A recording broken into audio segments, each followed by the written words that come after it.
देखिए स्टूडेंट्स, आज के टॉपिक में आगे हम बढ़ेंगे कॉस्ट ऑफ कैपिटल के लिए, right.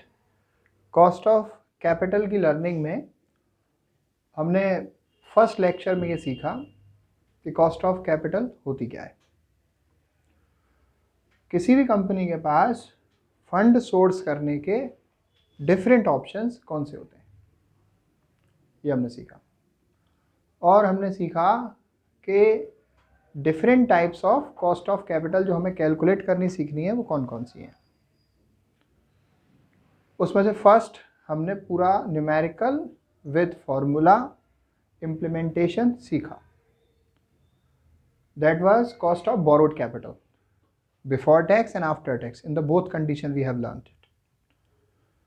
The second type of cost of capital is which we have to learn to calculate, that is cost of preference share capital. The third one shall be cost of equity share capital, then cost of retained earnings, then weighted average cost of capital with the combination of all of these. उसके बाद marginal cost of capital भी होता है, जरूरी रहेगा तो वो भी सिखाएंगे। अदरवाइज ये तो बताएंगे ही कि वो आपका जो है कैसे होता है, क्या होता है उसमें। तो सेकंड जो पॉइंट है जिसमें हमें सीखना है cost of preference share capital. Cost of debt capital, borrowed capital और cost of preference share capital में टेक्निकल डिफरेंस है। मैं दिखाता हूं आपको। अर्निंग का डिस्ट्रीब्यूशन कैसे होता है। Earning before interest and tax होती है, earning before interest and tax, earning before interest and tax. इसमें जो इंटरेस्ट मिलती है, जो हमारे डिबेंचर्स को इंटरेस्ट मिलती है, वो बिफोर टैक्स प्रॉफिट में से मिलती है, right. Earning before interest and tax जो भी होता है, शॉर्ट फॉर्म लिखिए, बोल पूरा रहा हूँ, ध्यान से सुन लो।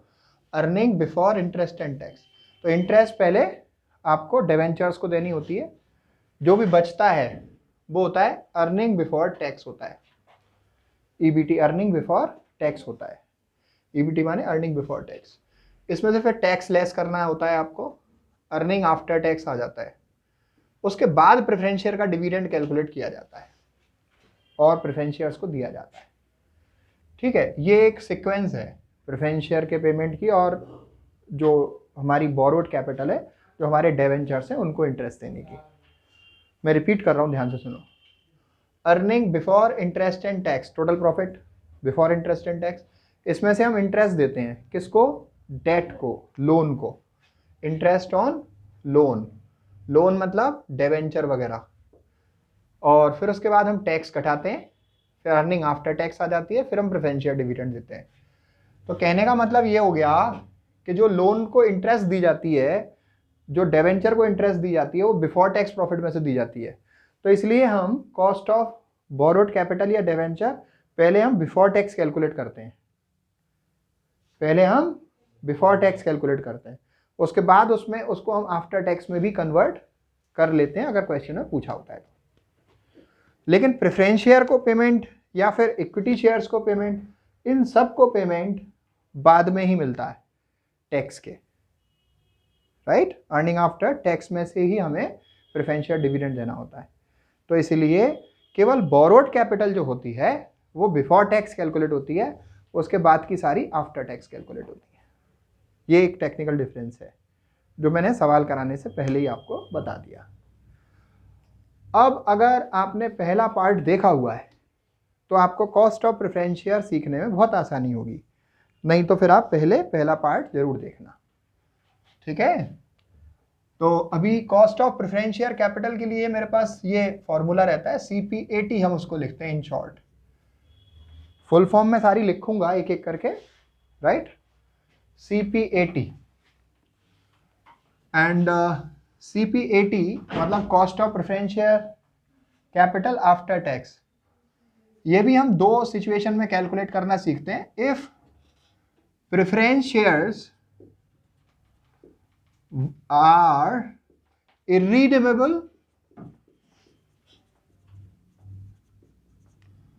on the other hand, if preference shares are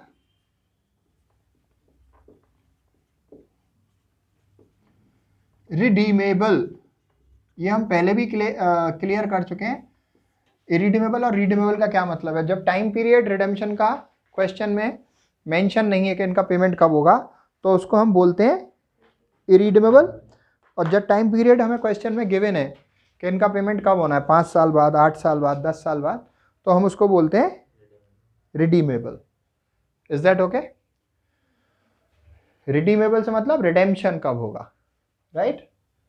तो अगर प्रेफरेंस शेयर्स हमारे इरिडीमेबल हैं तो हमारा formula cost of preference share after tax का क्या लगेगा? That shall B PD upon NP into 100। अगर प्रेफरेंस शेयर हमारे रिडीमेबल हैं तो फॉर्मूला हमारा लगेगा CP80 equals to PD plus MV minus NP upon N and whole upon MV plus NP upon 2। Clear? ये हमारे फॉर्मूले हैं दोनों केसेस के। हाँ, इंटू 100 रहेगा, बिल्कुल रहेगा। अब देखिए in this cost of preference share after tax का फॉर्मूला है ये। अगर क्वेश्चन में आपसे cost of preference share before tax and after tax दोनों पूछी है तो पहले आप आफ्टर टैक्स इन फॉर्मूले में से कैलकुलेट कर लेंगे जो भी उससे रिलेटेड होगा। फिर उसके बाद cost of preference share after tax को जब आप 1 माइनस टैक्स की रेट से डिवाइड करोगे तो cost of preference share before tax अपने आप आ जाएगा। क्लियर? No problem. अभी इनकी फुल फॉर्म बता देते हैं आपको। तो फुल फॉर्म करने के लिए आप 1 बाय 1 नोट कर लीजिए। CP80 क्या होता है? CP80 होता है cost of preference share after tax. क्या होता है? Cost of preference share after tax.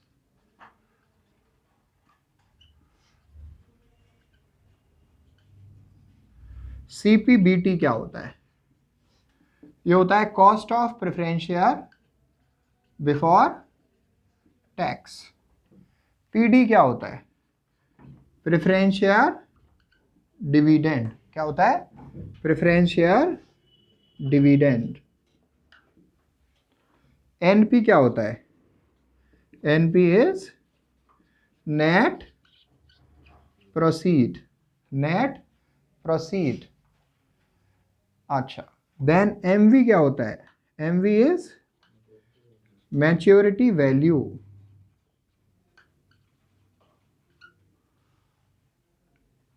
Then N क्या होता है? N is number of years after which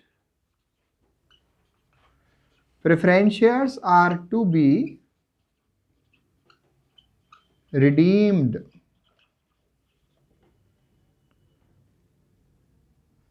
T क्या होता है? टैक्स की रेट, कॉर्पोरेट टैक्स की रेट।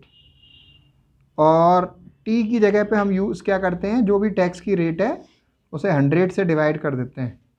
जैसे 50% है तो 50 अपॉन 100 दैट शैल बी 0.5। 60% है तो 60 upon 100 that shall be 0.6। Right? No problem. अभी देखिए जो बेसिक्स हैं, बेसिक्स जो फर्स्ट पार्ट में रहते वो इसमें भी रहेंगे कि interest, premium, discount, dividend, expense हमेशा फेस वैल्यू पे कैलकुलेट होते हैं। कहाँ पे कैलकुलेट होते हैं? फेस वैल्यू पे। राइट? तो प्रेफरेंस शेयर डिविडेंड अगर मुझे कैलकुलेट करना है ना, तो प्रेफरेंस शेयर डिविडेंड कैलकुलेट करने के लिए जो हमारा फॉर्मूला रहेगा वो प्रेफरेंस शेयर की फेस वैल्यू इनटू डिविडेंड की रेट अपॉन 100। प्रेफरेंस शेयर के नाम से पहले लिखा रहता है 6% प्रेफरेंस शेयर, 8% प्रेफरेंस शेयर, तो वो उनके डिविडेंड की रेट होती है। जो उनकी फेस वैल्यू है उस पर हम कैलकुलेट करेंगे। क्लियर? अच्छा, नेट प्रोसीड का फॉर्मूला भी सेम रहने वाला है, वो भी चेंज नहीं होने वाला, जो हमने पिछले वाले लेक्चर में किया था। जो भी फेस वैल्यू है उसमें प्रीमियम वगैरह जोड़ेंगे और सारे खर्चे घटाएंगे इश्यू के, तो हमारा नेट प्रोसीड आ जाएगा। नेट प्रोसीड से क्या मतलब होता है, कंपनी को फाइनली शेयर इश्यू करने पर सारे खर्चे घटाकर क्या इन हैंड मिला, that is the net proceed. Maturity value क्या होती है, मैच्योरिटी वैल्यू के एन ईयर्स आफ्टर, 10 साल बाद, 5 साल बाद उन प्रेफरेंस शेयर्स को रिडीम करने के लिए कंपनी को कितने पैसे पे ऑफ करने पड़ेंगे, चुकाने पड़ेंगे, राइट। अगर एट पार रिडेम्पशन हो रहा है तो 100 रुपीज़ का प्रेफरेंस शेयर था, 100 रुपीज़ देने पड़ेंगे। एट प्रीमियम पे रिडेम्पशन हो रहा है 100, तो मान लो 20% पे हो रहा है, 100 रुपीज़ का अगर प्रेफरेंस शेयर था, 20% प्रीमियम पे रिडेम्पशन होना है, 100 + 20 120 देने पड़ेंगे, राइट। एट डिस्काउंट रिडेम्पशन अब होता नहीं है, सवाल में कभी दे दिया मान लो किसी ने, तो लेस करके बचा हुआ अमाउंट आएगा। मान लो 5% डिस्काउंट पे हो रहा है, 100 में से 5 घटाया 95 डिस्काउंट पे, लेकिन रिडेम्पशन होता नहीं है। क्लियर, वो सेबी ने रिस्ट्रिक्शंस डाल दी हैं। अब देखिए इससे रिलेटेड एक न्यूमेरिकल बनाते हैं, ब्यूटीफुल न्यूमेरिकल, राइट। अभी देखिए in this how the numerical is suppose to be coming in this category, ABC Limited, right, had issued 9,000 12% preference shares of rupees 50 each at a premium of 20%. Cost of issue were as follows. Cost of issue were as follows. Number 1, brokerage at the rate 2%, underwriting commission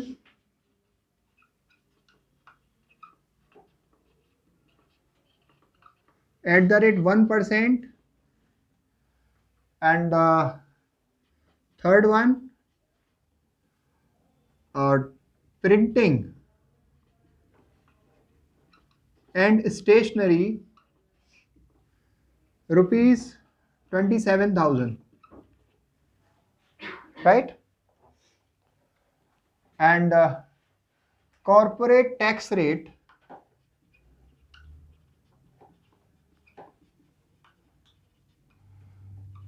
%40।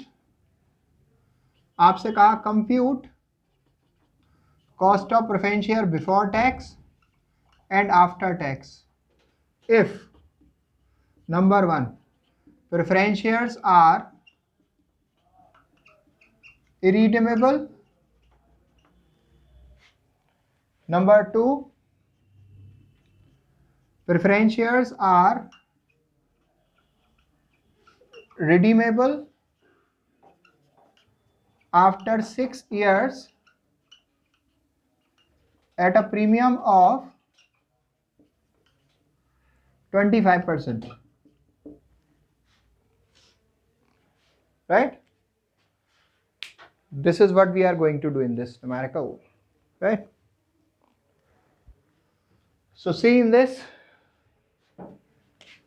check out the given information from the question one by one.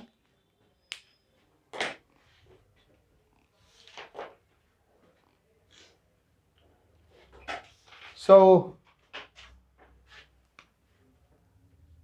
read the content of information. ABC limited ने issue किए 9,000 के number है, 9,000 क्या है, number है। 12% क्या है, dividend की रेट है। 50 रुपीज़ क्या है, फेस वैल्यू है, राइट। तो सबसे पहला काम आपको जो करना है वो करना है, क्वेश्चन में गिवन इंफॉर्मेशन को फ्रेम करना सीखना है अपनी ज़रूरत के हिसाब से। क्लियर, अपनी ज़रूरत के हिसाब से क्वेश्चन में दी हुई इंफॉर्मेशन को फ्रेम करना सीखना है। अभी देखिए सबसे पहले मुझे ये मालूम पड़ा 50 रुपीज़ का फेस वैल्यू है, तो इससे मैं प्रेफरेंस शेयर का डिविडेंड निकाल सकता हूँ। 50 इंटू डिविडेंड की रेट कितनी है, 12% है, तो 6 रुपीज़ का आ गया। प्रेफरेंस शेयर डिविडेंड मेरा कितना आ गया, 6 रुपीज़ का आ गया। राइट। अब इसके आगे देखते हैं, इसको इश्यू किया है हमने 20% प्रीमियम पे। कितने प्रीमियम पे? 20% प्रीमियम पे।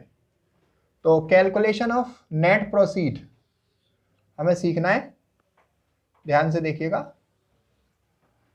Calculation of net proceed, net proceed की कैलकुलेशन हमने सीखनी है, ठीक है। तो इसमें हम सबसे पहले क्या लिख देंगे? फेस वैल्यू कितनी है? 50।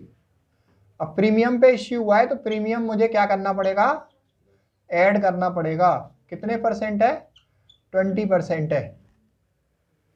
50 रुपीज का प्रेफरेंस शेयर है, 20% के प्रीमियम पे इश्यू हुआ, 50 का 20% हो गया 10 रुपीज। ऐड कर दीजिए, कितना हो गया? 60 रुपीज। इसमें से लेस करिए आप कॉस्ट ऑफ इश्यू, COI माने cost of issue. Cost of issue में सबसे पहली चीज आपकी है ब्रोकरेज। कितने परसेंट है? 2%। Brokerage is the expense, right. Expense, premium, discount, dividend, interest, we always calculate over the face value, mind it, right? So 50 rupees is the face value, its 2% shall be 1 rupees, its 2% shall be 1 rupees, 50 का 2%, right? ऐसे ही दूसरा point क्या है? Under writing commission, वो 50 का कितना percent? 1%, कितना आएगा? 0.5। तीसरा पॉइंट क्या है? प्रिंटिंग एंड स्टेशनरी, वो 27,000 रुपये की दे रखी है। कितने की दे रखी है? 27,000 रुपीज, दिख रहा होगा आपको। तो 27,000 जो हमारी वो दे रखी है, क्या बोलते हैं उसको? Printing and stationery, this is total amount. और हम जो न्यूमेरिकल को सोल्व करना सीख रहे हैं वो एक प्रेफरेंस शेयर पर। तो 27,000 रुपये जो प्रिंटिंग एंड स्टेशनरी का अमाउंट है वो पूरे 9,000 प्रेफरेंस शेयर्स पर है। एक प्रेफरेंस शेयर पर निकालने के लिए आप क्या करोगे? 27,000 को 9,000 से डिवाइड करोगे। क्लियर? तो 27,000 divided by 9,000, what will come? 3 rupees. The final amount coming shall be called as net proceed. So 3 and 1 4 and this is 0.5, that is 4.5, right? 4.5. Deduct 4.5 from 60. 55.5. 55.5. It is what? Net proceed. Right? It is net proceed, we say, which we will use in the question. Let's see what additional information is available to us. Corporate tax is given 40%. So corporate tax is given 40%. So that shall be taken as 0.4. 40 upon 100, that is 0.4. Compute cost of preference share before tax and after tax if preference shares are irredeemable. Preference shares are irredeemable. If these are irredeemable, then what is the value of preference share we have? 6. What is the value of net proceed we calculated? 55.5. And into 100, what shall be the answer? 10.81. And if we have to calculate cost of preference share capital before tax, right? So this formula is to be followed. This we have written here. इसको 1 minus tax से divide करना पड़ेगा ना। तो cost of preference share before tax CP80 upon 1 minus tax का rate. What is CP80 हमने calculate किया, और सर CP80 हमने कैलकुलेट किया 10.81 डिवाइड बाय 1 माइनस टैक्स का रेट कितना है? 1 माइनस 0.4, दैट इज 0.6। 0.6 से इसको डिवाइड करिए, 0.01, right? Now see this redeemable का केस, ये हमने कैलकुलेट कर लिया एक point. Preference shares are irredeemable, we have calculated it, right? No problem. Let's move on to second. If preference shares are redeemable after 6 years, तो एन हमें कितना दे दिया, एन उन्होंने हमें दे दिया 6 years, 6 साल बाद पेमेंट होगा एट अ प्रीमियम ऑफ 25%. तो मैच्योरिटी वैल्यू हमें कैलकुलेट करने में मदद मिलेगी. 50 रुपये का तो फेस वैल्यू है और 25% प्रीमियम पे हमें उसका पेमेंट करना है प्रेफरेंस शेयर का. तो 50 रुपीज़ का 25% कितना आएगा, 12.5. तो 50 रुपीज़ तो फेस वैल्यू है, 12.5 का हमें प्रीमियम देना पड़ेगा. टोटल हम 62.5 देंगे. क्लियर? ऐसा लिखा है यहाँ पर 25% प्रीमियम पे पेमेंट होना है. तो 50 का 25% हो जाता है 12.5. 50 इंटू 25% अगर आप ऐड करोगे तो वो हमारा कितना हो जाएगा, 62.5. क्लियर? 62.5 हो जाएगा. अभी आगे चलते हैं, अपन इसको कैलकुलेट करते हैं और कुछ एडिशनली तो हमारे पास अवेलेबल नहीं है. So what is the value of PD we have 6. What is the value of MV we have calculated. What is the value of net proceed we had and divided with the what number of years, 6, and the whole to be divided with MV 62.5 plus NP 55.5 divided with 2 into 100. And now this is the most important step to be learned perfectly, like इसका difference करो पहले, गलती नहीं हो जाए, है ना. इसका डिफरेंस करो पहले, 6 से डिवाइड करो, जो आए उसको 6 में जोड़ो, जो आए उसका 100 में मल्टीप्लाई करो. अब जो बोला है उसको एक एक करके करो.